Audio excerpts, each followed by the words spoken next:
begin. The cows upon slaughter are left to squander among the herd. Every calf is to know the sulphur of decay as familiar as the tang of milk. The herd used to be 200 strong, now it is 24. I curse father for not affording me more. A cow lives to its 20s in nature, but it calves at age 2. To meet food supply, I slaughter at age 3. Already 18 generations have passed. Their line is not dwindling, no, it is refining, bowling into a sacred geometry. I do not perform the slaughter. I have a hired hand for that. Every evening he takes my selections from the herd, slaughters, then segments out the standard refuse from the choice cuts. I incinerate the choice cuts and leave the skeleton to rot in the pasture. The refuse is what I need.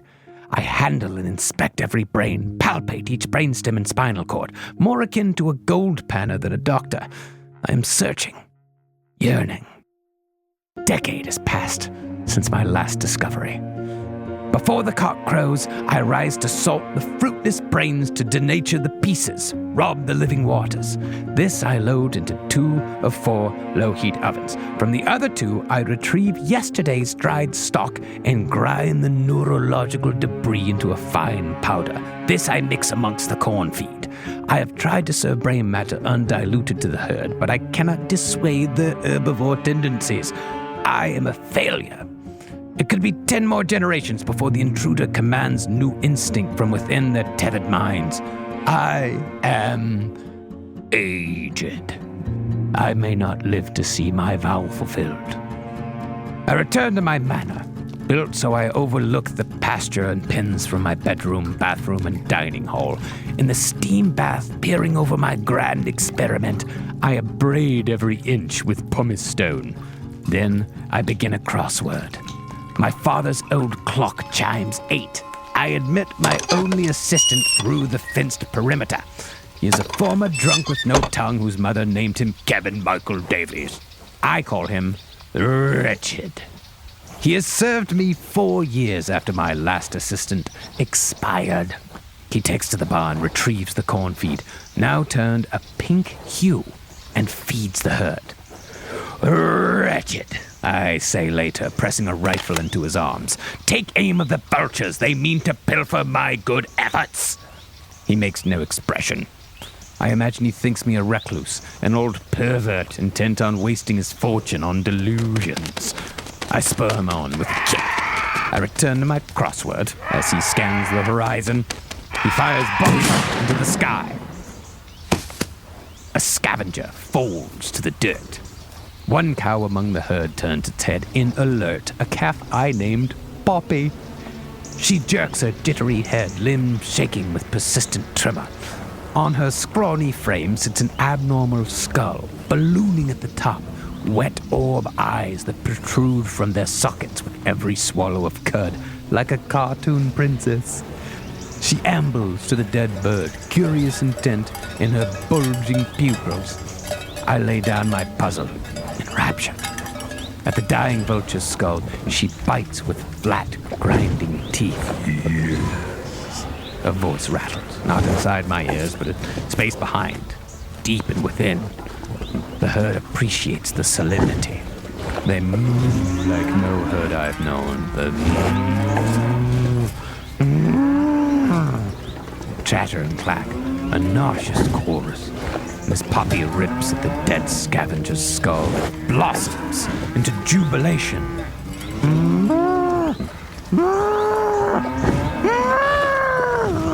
Yes.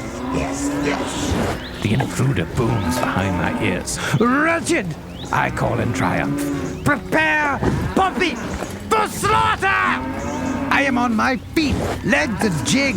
I declare to the pasture among tremulous boos, back and forth! From your fertile minds, I deliver truth! At age 7, I fell from the 3rd-story roof of Father's manor. Hephaestus, my pet falcon, had strayed out the window. As I fell, he took flight, watching me from above with slow, flapping wings as windows rushed by, then shingles, then bushes, and marble, then black. The dark endured for 2 weeks. The day I finally woke, I sat up and dressed, unaware I was in a hospital and not my own room. Father and mother arrived to find their boy waiting with parted hair and shined shoes. Nothing awry save my head, bald in patches of surgery. The meandering horseshoe of staples gave my 7-year-old scalp the likeness of a monk. X-rays followed, shining lights, probing fingers, the confused faces of professionals. They diagnosed me with inconclusive brain trauma. I could still write my name and recite multiplication tables, but from then on, every light wore a blinding halo, my every step a wobble on unsteady earth, and of course, hiding in the space behind my ears, the hollow whisper of the intruder.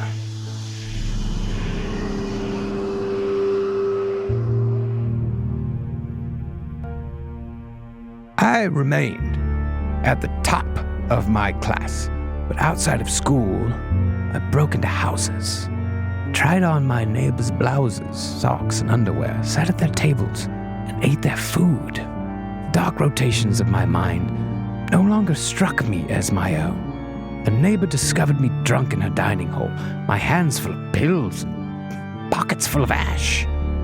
Mother forgave me. Father exiled me to Europe. I was cast from the home to the refuge of the wealthy and perverse. Academia. Professors and doctors and judges of the law, white shirts and bloody hands, all mindless say-nothings. Every encounter with another person is contamination, except for the intruder. All these years, I had delighted in its whispers, its groans and shushes, but I could never discern words. It would not be until my second doctorate during a lecture in neurology that I truly listened to what it said.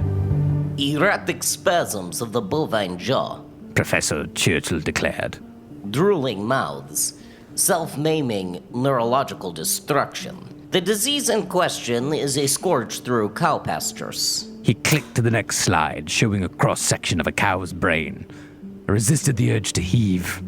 I had foregone meat years prior. But it affects not just cows. Click. A newspaper photo of a young man slumped against a wall, bruised and discolored, foam lining his overbite. In 3 weeks, it jumps to humans. The Swedish government contracts my laboratory to investigate. We take bacteria cultures, analyze water, and feed for viral agents. Years of effort. And we find no cause. The rest of the lab moves on. I continue my research. During a tour of a processing plant, I learned an intriguing detail about cow feed. To save a quid, suppliers cut the feed with their cheapest resource, the debris of dead cows. Brains, spines, bladders, a refuse fittingly called offal. It strikes me as unholy. I can't erase the knowledge from my mind. Now, it seems as though the answer was calling to me. It is soon I learn that once a brain dies, death produces a malefactor. From behind my ears, I heard the raspy voice, but it was no whisper. The intruder mustered a word clearer than any groan it had ever uttered. Yeah. I bolted upright in my seat. Waiting in the lifeless brain is a sinister agent who requires the dark urges of the cannibal to be realized. Yes, nature has her own forbidden arts. Click. A photo of cross-section brain, hole strewn like a rotting vegetable. I found myself salivating so much, I had to swallow twice. What afflicts the cows, what threatens human lives, is no virus, no bacteria or chemical. It is a malignant voyager from the dead. Something harmless in life. A single bent protein. I heard guffaws. Doctors shook their heads. That's right. No more than a lifeless stack of atomic blocks. The difference is alignment. Death perverts it. When reintroduced to a living body, the infectious protein rises its way back home into the brain. It nuzzles into its old spot, perverting all proteins in its vicinity. It's a puzzle piece so distorted, it destroys the puzzle. My arm raised without my command, surprising the professor and myself. I had never spoken before. Yes, Mr. A puzzle shows a picture at the end. Yes? If this piece was allowed to finish its goal, what would it be a puzzle of? The professor tutted. You're caught up in my analogy. I scratched at my thighs, bent my toes until they dug into the sole of my foot. The intruder knows no form it cannot blight. It's just one piece. What is changing the brain to? What's it building in there? You're mistaken to assign this some kind of intent. It's a protein. Even cancer has no vendetta. A whole brain made up of a broken protein. It'd be soup. The auditorium chuckled. The professor moved on. So, how do we stop a broken protein? Well, in this case, we change the cow's diet. In my empty notebook, weeks into the semester, I wrote my first notes. A vulgaring of the mind, release, unreckoning, despeciation, the hidden pieces of a perfect body. Wretched, gather water for my washing. He does not budge. Keith, Michael, Davies, gather water for my washing. He lifts his head with a degree of pride and marches to the cistern. A man of your class does not deserve 3 names. Richard returns with a brimming bucket. He hesitates at the doorway before leaving as I lather my arms to the elbow. Poppy lies before me, or rather, the open, distorted skull of her. I inhale deeply. I begin. The brain matter is loose and watery inside. I have to drain the drip pad twice as I slice deeper and deeper. My hands are shaking. I remind myself to breathe. 3 inches from the center, my scalpel glances a dense knot harder than a walnut. I suppress a squeal into a low moan. Gently thumbing away the flesh, I reveal dark coils like a ball of melting wire. When it finally comes free, I know the delight of the midwife. Beautiful, miraculous, darling, I whisper. The words echo behind my ears in the intruder's sultry coo. I bring the knot up to my cheek. It weighs as much as a kitten. I brush my lips against it. Ha! I rear in alarm to find Wretched still standing in the doorway, hand over his empty mouth. Out! Out with you! I abide no peeping! Out! Out! I lock the door, unwilling to let his gander deny my victory. It has finally happened! I have seen but 2 pieces of the self-same matter before, each smaller than this. The first was in the spring of my 34th year, the second in the autumn of my 53rd. A decade has passed since I found a new growth. I gather the other 2 from my locked bedside cabinet and line them up. I am struck by their similarity to a display I saw in a museum. A cluster of cells growing from a ball to a tube to a fetus. I see a bend along the length and trace what I imagine is the arch of a spine. A voice rattles behind my ears. So, slice, grind. I cut the new growth of flesh apart and the prior too as well. I prepare the herd for their next meal. The next morning, the herd consumes their novel rations with fervor. They snort and grunt, fighting each other for scraps. By the second morning, my hard-won ingredients begin to show their promise. The new recipe invigorates the herd. They trample the grounds, twitching and restless. Every move is a moan. Night falls, and still they wander. On the 3rd morning, I greet them before the cocks crow and discover a delight. A fresh skeleton of gnawed bone and sinew lies at the center of their jittering herd. The vultures stare at the grotesquerie. I laugh and laugh and laugh. I'll never have to prepare feed again. The oldest cows were babes, all born in the persistence of death, and now their children see its purpose. Whether the devoured cow died or the calves murdered her, I will never know. That night, Though months from calving season, the herd mates by the dozen. They bleat carnal pleasure to the sky. In only 7 months, a new litter is born. These calves never learn to walk, skulls too large for anything but a wheelbarrow to transport, the body a limp companion to the bind.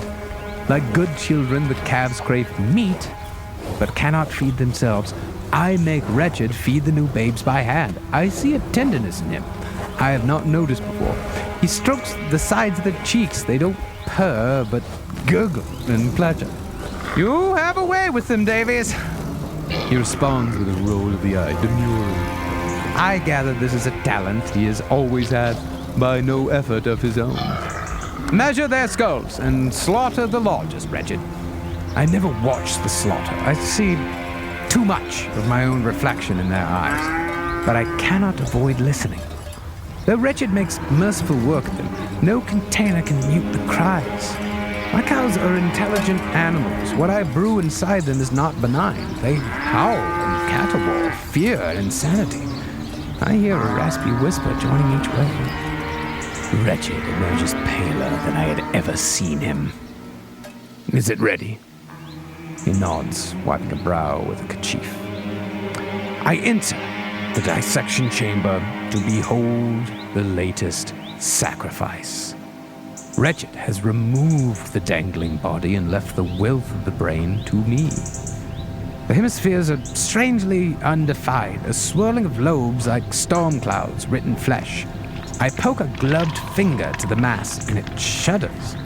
The body was but ornamentation. It's still alive. I do more than poke. I open my palm and press. It's spongy, porous as loose cheese. Steam fissures from where my hand was indented. Blessed art thou, sacred incubator, I whispered to the fallen mind. The flesh is so tender I could cut it with a playing card. Grey matter surrenders before my blade, and far sooner than I expect, I see the twisted black wire frame of a pulsing body. I throw down my scalpel, panting like a dog. I tear with my hands and nails, breaking through the gloves. I cannot. It is no petite ball, no growing tube, but a proper body.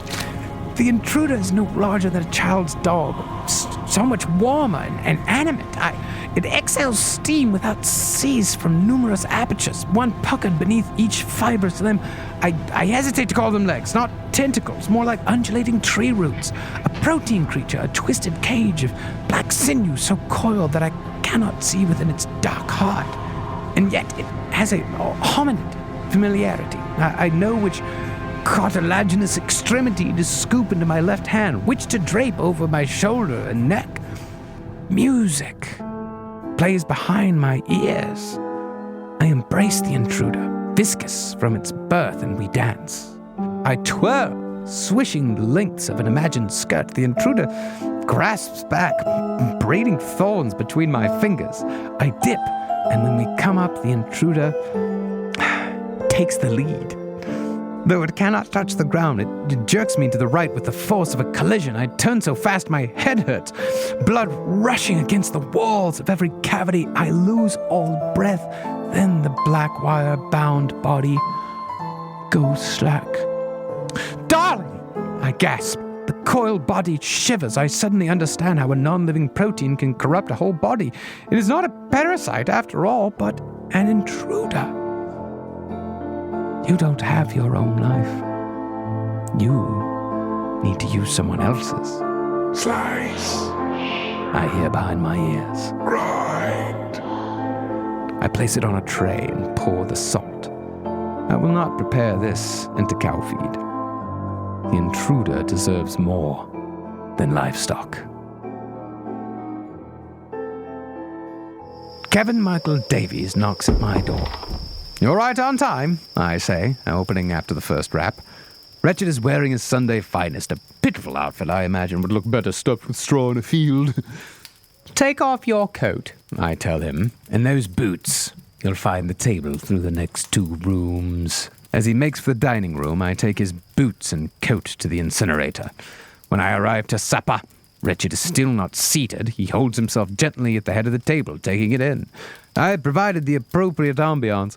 2 decanters of red wine, father's Roman salt cellars, mother's porcelain butter set, the pewter 3-piece candle holders from great-grandfather, the good crystal, and the casual silver.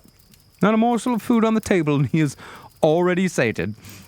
Oh, nothing like a friendly meal between associates. When was the last time we dined? He half cocks his head and furrows his brow. Have we not? I can swear we had done this before. It's what I do to all my workers. In good time, that is. Overdue, I'm afraid, in your case. I clap my hands and take a seat. This shall have to compensate for the meals we have lost. Please, sit. I dislike the view of Wretched in what used to be my mother's chair. He leans back, dirty palms on the bronze armrests as he ponders the chandelier. First, a toast. I raise my glass. To the best whelp I've ever hired. He looks at me in shock. An honest man who never misses a day of work, sun or storm. A man I have never been kind to, I will be frank, but a man who has earned my respect. To you, Davies. He does not drink. I see a tear rimming below his right eye. He wipes it away and takes too hasty a sip, spilling wine into his ratty beard. He motions to me, pretending to scribble something on his palm. Oh, you need something to write on, certainly. I leave for my adjacent study and return with a piece of my stationery and an ink pen. Unsure of his familiarity, I show him how to uncap the pin and rotate the cylinder. He begins writing at once, and I read along with him. Why, so nice? I worry he is seeing through my plans, suspecting that which I know he could never anticipate. Still, my heart races. Well, it's simple. My work is finished.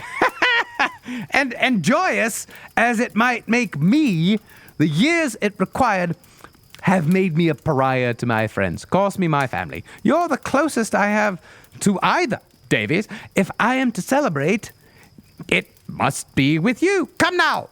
Another toast. I make 4 toasts in total, barely taking sips myself. I refill his glass after each one, ignore the wine leaking from his smile after every tongueless swallow. He writes, "Thank you," over and over. Now then, enough with the drinks. Let us eat. I leave for the kitchen, and Wretched rises to follow. No! He is startled back into his seat. I correct my harsh tone. I mean, please allow me. You've toiled for me. Let me return the favor. In the kitchen, I have his special dishes prepared and set aside, my own resting on the stovetop so there can be no confusion. It takes 3 trips to bring it all out. He writes "thank you" and underlines it twice, taking it all in. Butternut squash ravioli, crab cakes, fruit compote, white bean puree, and a black yogurt panna cotta. Or at least, this is what I tell him it all is. In truth, each dish is a slurry of flour, egg, or gravy with the intruder's ground body. My day of cooking would have been much more strenuous if he had a tongue. Anything on Father Silver looks good enough to eat. I let him take the first bite. He imbibes the panna cotta as though competing for time. He feasts, and I grin. Without a tongue, he has to use his fingers to manually position the food along with his teeth. He tilts his head back and strokes his neck for every swallow. Time passes. I ring a spoon against my glass. Thank you again, Davies, for joining me. I find him close to tears. I don't know how I would do this without you. I suppose it would have been me who gestated the intruder, but your body is a better fit. Strong. Capable. Wretched takes a long sip of his wine, unsure if he fully understands this compliment. I've given everything to make this day a reality. When I was young, it was a dream. Until my mother died, I thought it might never happen. It was her gift that allowed me to return home. Even Father wouldn't be so cruel to deny my goodbye. I ended my exile and returned to find Father had dwindled while I had grown. When I stood on the spot where I plummeted, where the intruder first thrashed its way inside me, I knew what was required. All of it. The livestock, you, this home, all remote enough to avoid inquiry, but most of all, Father's fortune. I ground his heart medicine, the whole bottle, into to a special meal just for him.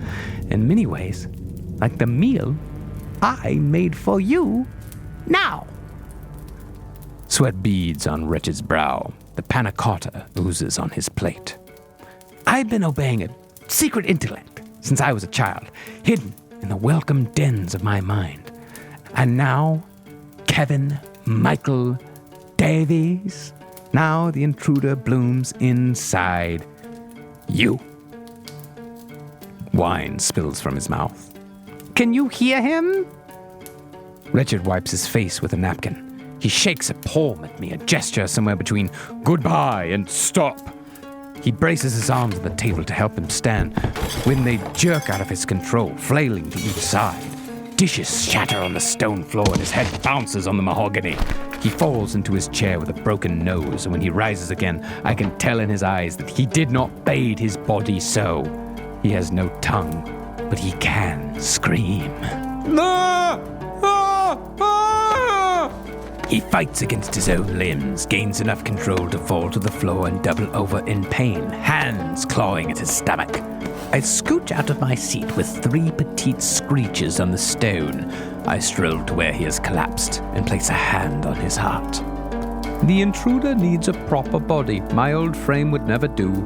I invited the guest, but it is your duty to host. I slip a bag over his head, and it is his turn in the dark.